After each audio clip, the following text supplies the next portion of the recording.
Could Sergio Perez win the Saudi Arabian Grand Prix? Well, it's really too early to say.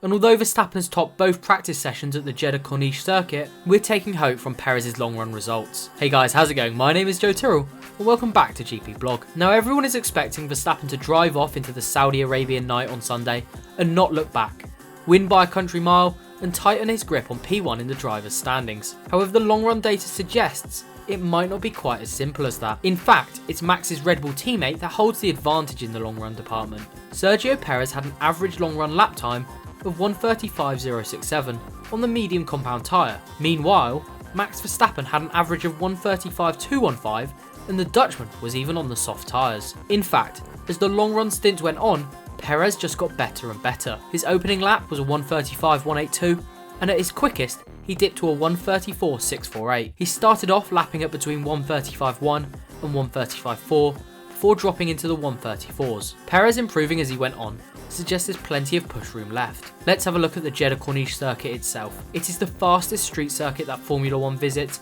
and average speeds in qualifying are over 250 km an hour.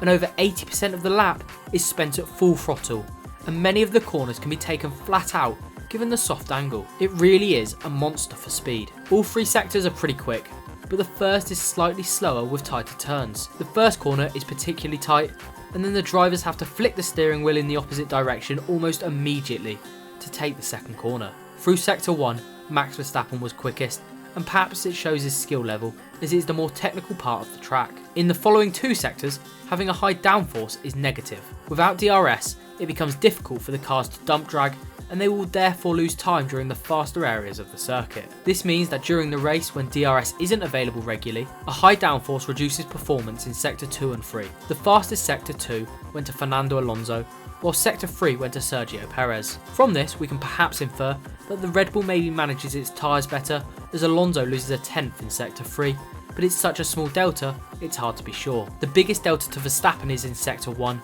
which could mean they are running slightly less downforce. It is worth noting that Fernando Alonso lost his second fastest push lap because Sainz locked up accidentally, and it was a similar story for Verstappen, who got caught out by a double yellow flag. The Dutchman set his quickest time on 4-lap-old soft tyres. So is Sergio Perez going to win the Saudi Arabian Grand Prix?